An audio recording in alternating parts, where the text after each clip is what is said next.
यार हमें बैठे के बढ़िया हवा लागता रे।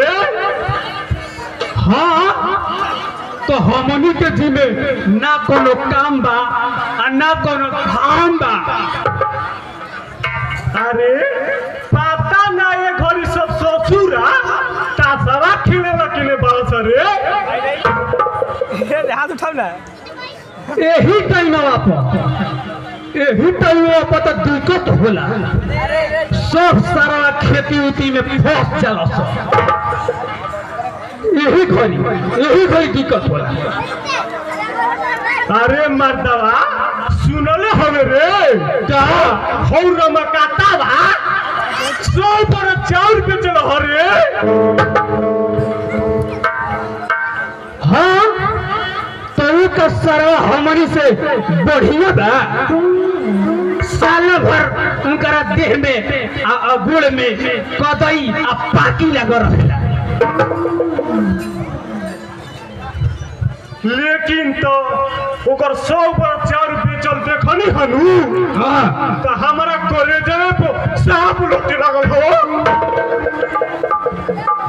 भैया रे तू तो दिमागी हवे ऐसा दिमाग लगाओ उस सरवा के कुल 5 छोट के अस्थिर हो जाए। दिमाग तो लगावले बानी। ओकर छोटका भैया बालू ओकर के रोज जड़ी सुंघावता।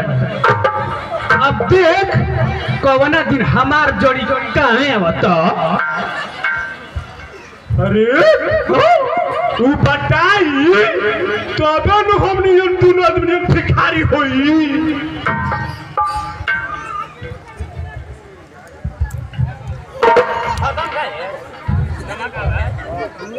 और एगो बात सुन हवे हम बाभाना के दोनों लड़का पास कर गुला फर्स्ट डिवीजन से। हम जब से सुननी है तो हमारा माँ भात अंदर रह के घटन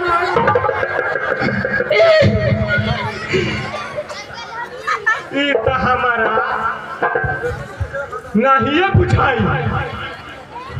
झोरी में दुआनी ना सलाई में डेरा उ पंडितवा फिरी पैसा कहाँ बारे तू बबुआ के पढ़ोई है।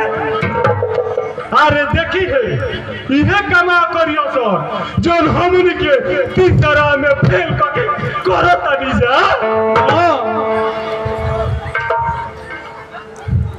ना रे सुनना है कि एगो के पटना नाम लिखा था और वही में हम हरिया पाड़ावा उहे साथे नाम लिखावे गई बा।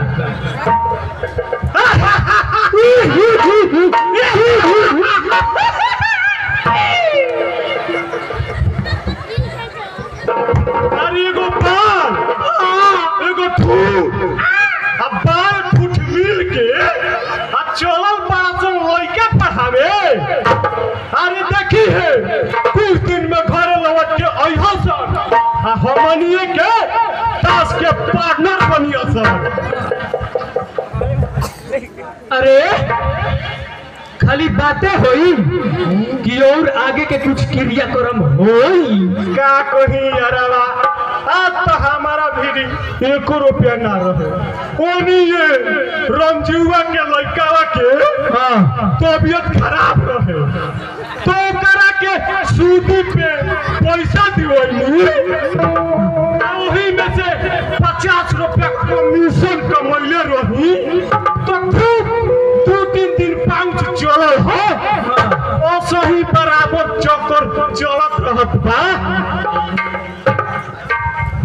अच्छा तो हमारा पास दारू बा रखले बनी बगीचवा में कोई छुपा के ओकरे से आज काम चला हो जाओ। जो जल्दी ले आओ लेके आवता नहीं जो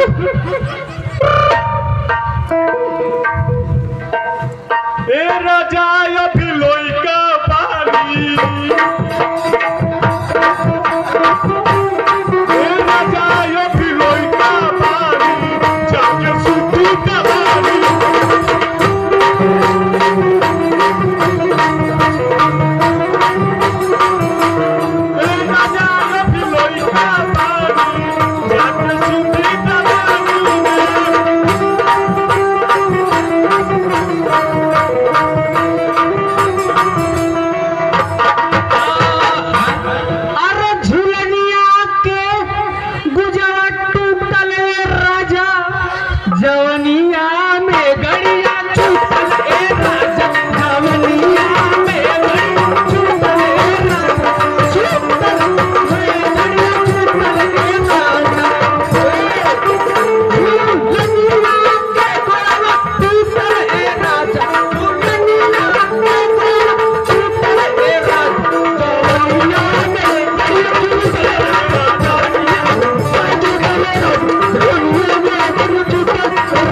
दारू लेके आई बा।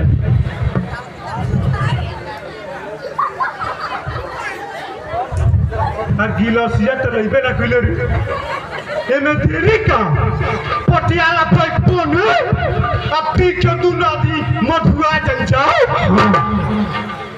गिलास तो छूट गई। चुप चुप चुप चुप आवत नहीं। अरे साले एकदम तो दिमाग खराब हो गई बा। तोरा इहे याद नहीं खे गिलास तो कहीं और छोड़ दे बड़े पाखा पर। आए देरी क्या करते हो? जो लेके आओ। रुक हम जाते नहीं गिलास के तलाश में। ए प्रकाश जादू का जादू केने बड़ा हो तनी तुगो गिलास दी हो। अरे साला तेरा इहे नहीं तो पता प्रकाश जादू तो कहिए ससुरारी चल गई।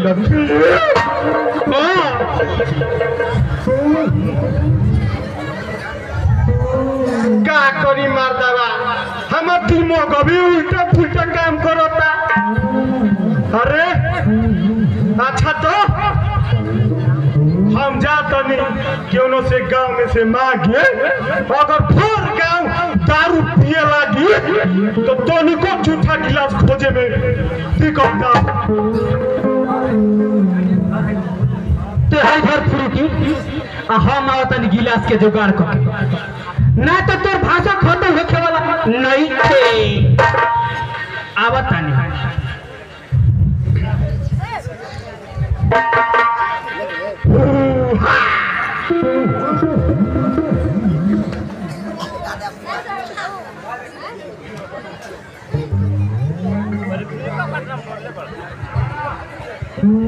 ए दारू तू कहाँ से आइलो? ये दारू तू कहाँ से आइलो? ओइसन याद धरा दी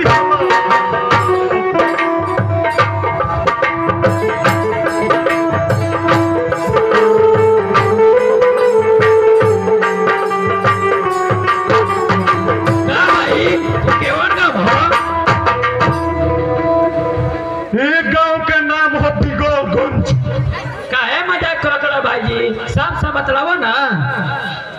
रौरा क्यों ना गाँव में जाके बा? हमारा 12 साल जाए के बा। केकरा हिया जाए के बा भाईजी? हमारा दीनदयाल पंडित घर जाए के बा। उनकर लड़का एगो रामू बा ओकरे शादी विवाह के बात करे जाए के बा।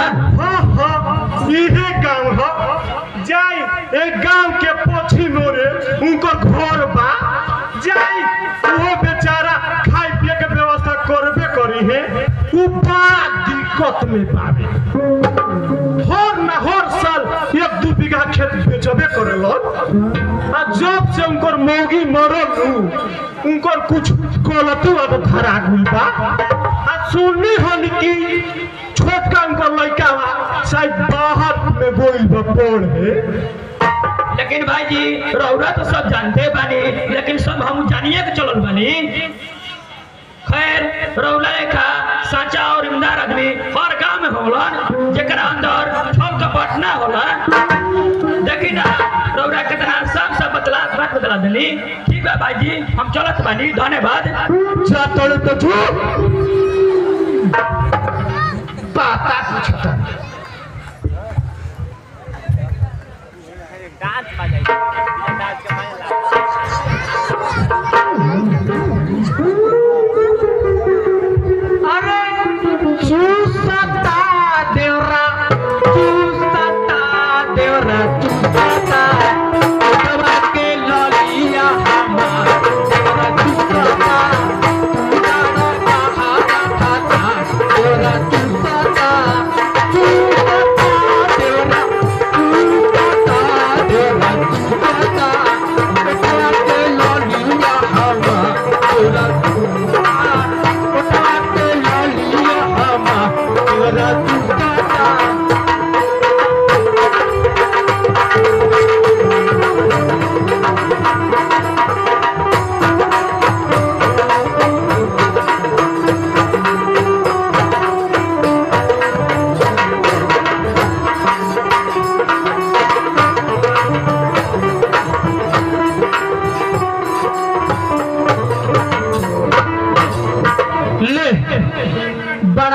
मिनट लागला गिलास लेवे में। तेरी का बड़ा पटियाला पैक हई धर टोपिया लागल ना तो 12 बजे झरल लौकता बना लावे में भर पियाला बिना हमारो देह खुजलात बा। हरेंद्र के फोन तो के और फ्रूटी मंगाई का मंगाई थी बेटा बढ़िया रे हरेंद्र ए हरेंद्र अरे बड़ा हो तू बोल बा ले पियो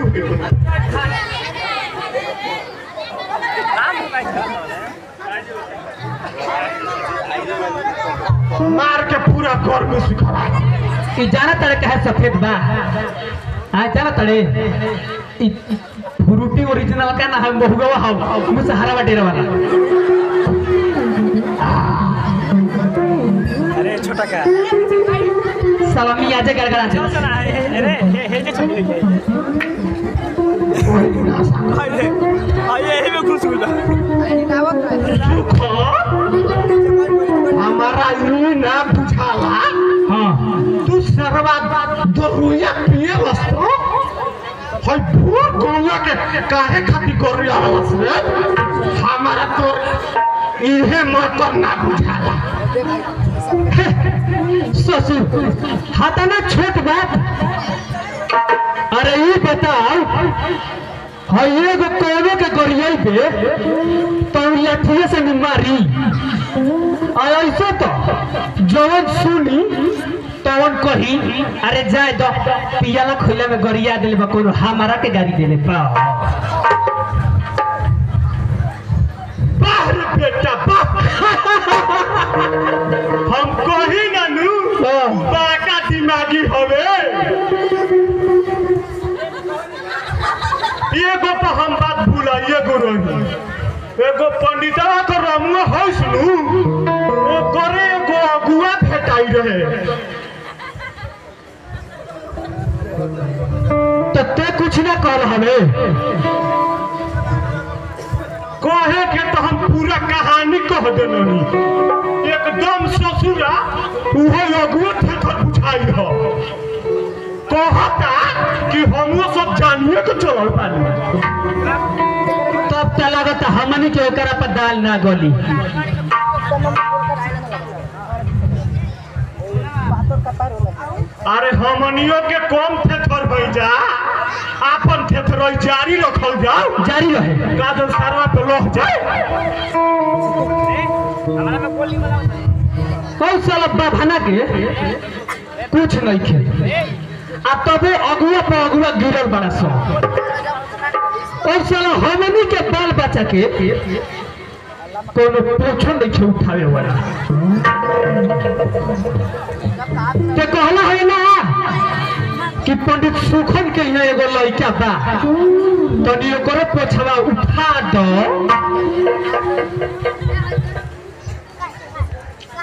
अरे ऊ तो खाली ओकरे पता पूछत रहे हम कुछ तो बता दी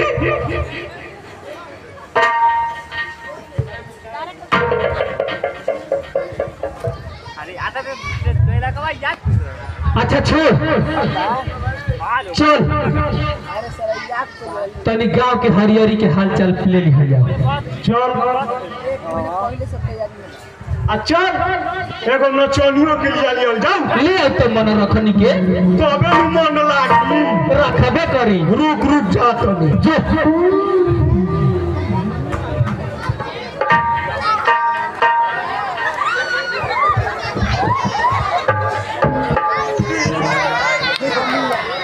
कहाँ रहलू हो आओ बजाओ ये चमेलिया के पापा। और यह जो पूजा है छठ व्रत का यह लोक मान्यता में इसकी इतनी प्रचलन है कि सारे जितने भी मनोकामनाएं हैं जितनी भी मनोकामनाएं हैं इसके प्रति यदि आप सब मंगलकारी तो मनोकामना जितना जरूर हो सके और अत्यंत फलदायी कठिन नहीं करे यार हिलाए पड़ता है। इसके चलते इस व्रत की आस्था इतनी बढ़ गई है कि जो बिहार से होकर पूरे हिंदुस्तान में मनाया जा रहा है। और इस शुभ अवसर पर हमारे शिव शक्ति क्लब के द्वारा, जो कि बहुत दिनों से उनका ये लोग भली भाग से कुशलता पूर्वक टीम वर्क के रूप में संचालन करते हैं।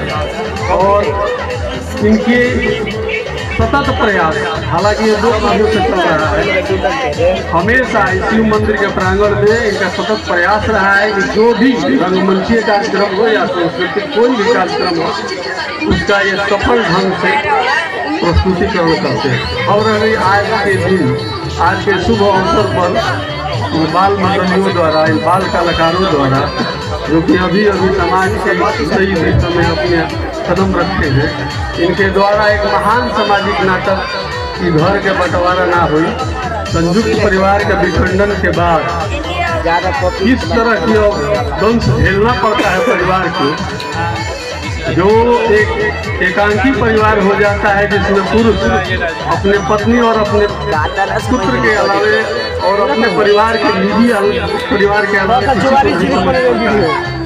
और इसी दंश को झेल रहा है समाज, इसका ये लोग प्रस्तुतिकरण करेंगे। और हम यही कहेंगे कि हमारे भारतीय क्षेत्र में संयुक्त परिवार की बहुत बड़ी प्रासंगिकता रही है। संयुक्त परिवार एक ऐसा परिवार होता है जिसमें भाई से भाई का, भाई से बाप का, पिता का, और भी स्त्री जितनी होती है माता के रूप में, भौजाई के रूप में या भव के रूप में, उन सारी रिश्तों को और उन सारी रिश्तों को निभाया जाता है और बखूबी दर्शाया जाता है। और यह एक समाज के लिए बहुत बड़ी प्रेरणा है जिसको ये लोग समझ पाए। और इसी नाटक का मंचन बाल कलाकारों द्वारा हुआ जा रहा है। और इस कार्यक्रम के लिए हम सारे जितने भी रंगमंचीय कलाकार हैं या इसमें जितने और सहयोगी हैं, उनको बहुत बहुत साधुवाद देना चाहता हूँ। साथ ही इनकी हौसला अफजाई के लिए हम इनको सारे लोगों को, जितने भी कलाकार हैं, उनको अपना सम्मानित करने जा रहा हूँ। इतना हमारी कमेटी शिव शक्ति क्लब की तरफ से माननीय मुखिया जी को बहुत बहुत धन्यवाद। मैं माननीय मुखिया जी से एक आग्रह करता हूं कि हमारे नए कमेटी के अध्यक्ष हैं विनोद पटेल, उनको सम्मानित करें। मैं हमारी कमेटी सदा आभारी रहेंगे माननीय मुखिया जी का।